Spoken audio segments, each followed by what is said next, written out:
Hello students, आज की इस वीडियो में हम बात करने वाले हैं अपने रसशास्त्र के मोस्ट इम्पॉर्टेंट टॉपिक जिससे क्वेश्चन आता ही आता है। जस्ट लाइक के आउट क्वेश्चन है और इतना ही इजी ये चैप्टर है। तो आज हम चतुर्विध रसायन की बात करने वाले हैं, जिसमें हम पढ़ेंगे खरलीय रसायन, परपटी रसायन, कुपीपक्व रसायन और कोटली रसायन, जिसमें इन चार में दो दो दो दो पढ़ेंगे, यानी टोटल हमें 8 पढ़ने हैं रसायन। ठीक है, सबसे पहले हम बात करेंगे श्वास कुठार रस की, जो कि खरलीय रसायन में है कि श्वास कुठार रस है और वात विध्वंस रस है। तो श्वास कुठार रस देखेंगे पहले, इसकी ट्रिक क्या है। अच्छा बच्चों, आप बताओ, जब मैंने आपको औषध कल्प 1 बताया था उसमें श्वास कुठार रस आया था, जिसमें ट्रिक हमने पढ़ी थी पीजी में टीवी देखो त्रिकटु खाओ। तो सेम यहाँ पे इसके घटक द्रव्य हैं और इसमें सारे 4 ग्राम है, मरीच 32 ग्राम है। ये मैंने आपको वहाँ पर भी बताया था कि इम्पॉर्टेंट है, 2 जगह आ रहा है तो इम्पॉर्टेंट तो ऑब्वियसली है ही।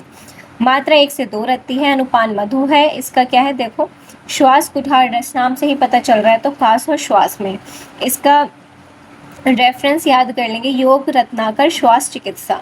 ठीक है, इसमें रेफरेंस आप याद कर लेना, बाकी रेफरेंस तो आपको सब में ही याद करने चाहिए, बट मैंने नहीं किए थे। मैंने किए थे एक्चुअली, बट वो पेपर से एक दिन पहले मैंने जो टाइम मिला था उसमें मैंने वो याद किए थे। ठीक है, और जो औषध कल्प 2 है वो तो सारे AFI वाले हैं, और जो औषध कल्प 1 है वो मैंने हाँ याद किया था। मैंने सिंगल हर्बल ड्रग का भी जो रेफरेंस है वो भी मैंने याद किया था। तो रेफरेंस मैंने अभी शुरू से याद नहीं किए थे, वो मैंने एट द एंड जाके याद किए थे। अगर आप अभी याद करना चाहते हो तो आप कर सकते हो, क्योंकि मुझे ऐसा लगता है जो चीज़ें एक याद करने वाली थी वो मैंने एकदम एंड में ही वो याद किया था। बाकी आपको जैसा लगता है अभी याद करना है बाद में, वो टोटल आपके ऊपर है कि आप क्या करना चाहते हो। अब आता है वात विध्वंसन रस, इसका क्या है, योग रत्नाकर वात व्याधि इसका रेफरेंस है। इसमें क्या क्या घटक द्रव्य है, पारद गंधक है। इसमें मैं आपको डिफ्रेंशिएट कर दूं कि पारद और गंधक है। ठीक है, ये ग्रुप्स है ना। और ये क्या हुआ,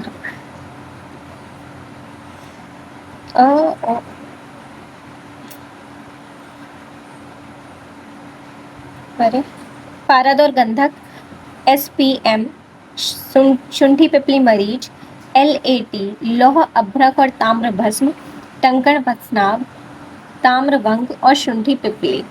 तो ये टोटल कितने हो रहे हैं, 1 2 3 4 5 6 7 8 9 10 11 12 13 14, जो कि मैंने यहाँ पे लिखा हुआ है। इसमें टोटल कितने हैं, 14 है। ठीक है, इसमें टोटल कितने हैं, 9 है। ठीक है, अब हमें समझ आ गया कि इसके घटक द्रव्य क्या है, पारद है, गंधक है, सौंठ पिपली मरीच है, लौह अभ्रक ताम्र भस्म है, टंकण और वत्सनाभ तो जन्मों जन्मों के साथ ही है, क्योंकि एक क्या है विष और एक उसका एंटीडोट है। ताम्र और वंग है, शुंठी और पिपली, टोटल 14 है। अब इसमें भावना द्रव्य क्या होता है, त्रिकटु होता है। भावना द्रव्य क्या है इसमें, त्रिकटु। जो जो बुक में दे रखा है मैंने वो सारी इंफॉर्मेशन इसमें इंपॉर्टेंट लिखी है। बाकी ये किसके अंदर आया था, खरलीय रसायन का। आपको पता है खरलीय रसायन क्या होता है, कि खरल में लो, उसके अंदर बस उसका मर्दन करना ही तो खरलीय रसायन होता है। इसके बाद मात्रा 1 से 2 रत्ती है, और इसका रोग का अधिकार क्या है, वातजशूल, वातज ग्रहणी और कफ रोग। ठीक है, क्योंकि इसका नाम ही क्या है, वात विध्वंसन, विध्वंस करना मतलब शमन करना। ठीक है, तो वातजशूल, वातज ग्रहणी और कफ रोग में इसका यूज होता है। तो समझ आ गया। इसके बाद हाँ, एक चीज आप याद रखना, एक चीज जो पता नहीं वो क्वेश्चन क्या आया था, असल में आप देख लेना कि 2026 में जो एग्जाम हुआ था उसमें एक क्वेश्चन आया था। मैं आपको बताती हूँ, देखो हुआ क्या था मेरे साथ धोखा हुआ था असल में, बहुत तगड़ा। देखो, मान लो कि एग्जाम में श्वास कुठार रस पूछा है। ठीक है, अच्छा नहीं, ये वाला मज़ा नहीं आएगा। हाँ, ये वाला बहुत बढ़िया है, मैं बता देती हूँ, कभी मैं भूल जाऊँ। ठीक है, इसलिए मैं बता रही हूँ अभी, क्योंकि वो याद है बात। मान लो इसका क्या है रेफरेंस, भैषज्य रत्नावली ग्रहणी है ही, मान लो क्या। ठीक है, भैषज्य रत्नावली ग्रहणी। अब आपसे इसका रोग अधिकार आपको पता चल गया, ग्रहणी है, कामला है, पांडु है, अतिसार है, अग्निमंद है। ठीक, अब आप मुझे बताओ कि MCQ आता है, MCQ में वो 4 ऑप्शन देगा, ग्रहणी, कामला, पांडु और अतिसार, ये 4 ऑप्शन दे दिए। ठीक है, वैसे तो मैंने आपको लास्ट वीडियो में बताया था कि आंखें बंद करके परपटी ग्रहणी में यूज होता है, वो तो बताया था, लेकिन मान लो किसी भी चीज के लिए मान लो, है ना, तो मैंने क्या किया कि इसमें भेषज रत्नावली ग्रहणी है, मैं याद करके गई थी उसका मुख्य उपयोग, मुझे ये भी याद था कि इसका रेफरेंस क्या है।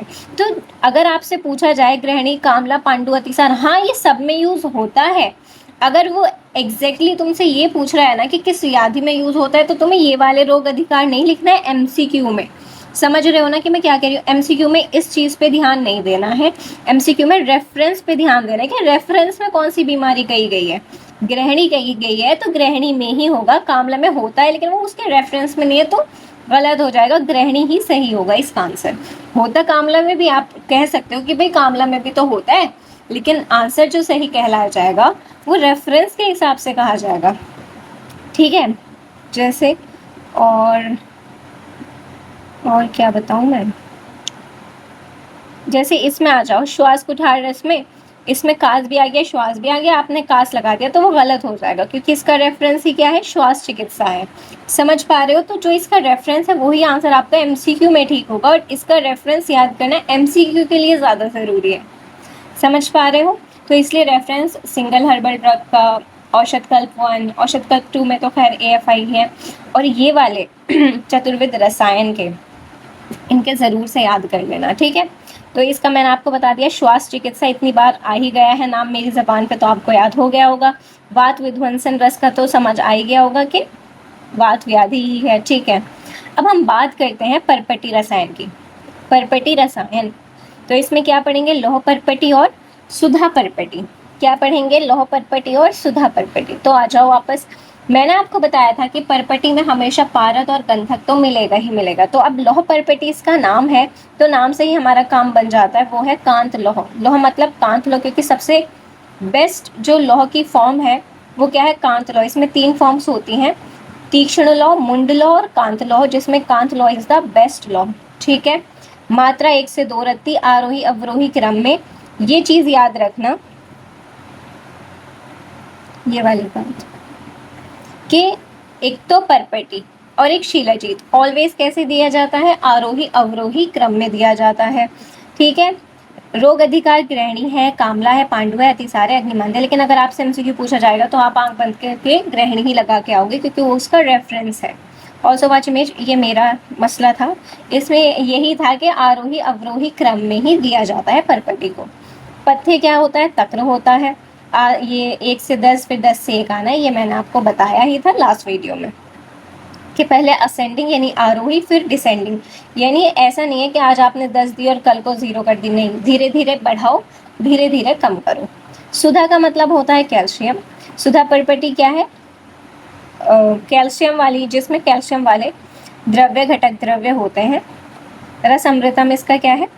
रेफरेंस है, इसका रेफरेंस हमने याद किया था, हाँ, भेषज रत्नावली ग्रहणी। तो अब बात करते हैं, पारद गंधक तो होगा ही होगा अगर परपटी है, और सुधा होगा। सुधा का मतलब समझते हो? वो जो कैल्शियम रिच सब्सटेंस है, क्या है? कैल्शियम रिच सब्सटेंस है, जैसे स्फटिक, ज्वर, मोहरा, मुक्ता, प्रवाल। नहीं याद आ रहा मुक्ता, प्रवाल, स्फटिक तो याद आ ही जाएगा, मुक्त स्फटिक भी याद नहीं आ रहा तो पंचामृत परपटी में मैंने आपको बताया था वो सारे कैल्शियम वाले हैं, उसमें से 3-4 लिख देना।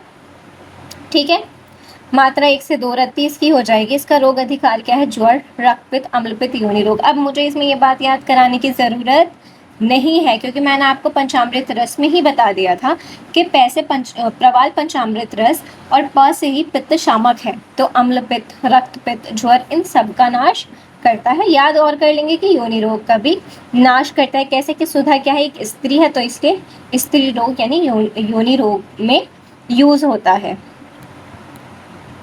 नेक्स्ट हम बात करते हैं कूपी पक्व रसायन की, जिसमें हम पढ़ते हैं 2, रस सिंदूर और रस कर्पूर। ठीक है, चलिए, रस सिंदूर क्या होता है? रेड सल्फाइड ऑफ मरकरी, ये याद करेंगे, एक होता है रेड सल्फाइड ऑफ मरकरी, एक होता है red oxide of mercury. Red oxide of mercury शायद सल्फर है, मुझे एग्जैक्ट अभी याद नहीं आ रहा। ठीक है, तो रेड रस सिंदूर क्या है? रेड सल्फाइड ऑफ मरकरी, इससे एमसीक्यू बन सकता है, इसलिए इसे याद करना ज़रूरी है। अब इसमें घटक द्रव्य क्या है? ये क्या है? कूपी पक्व रसायन है, पारद और गंधक तो होगा ही होगा।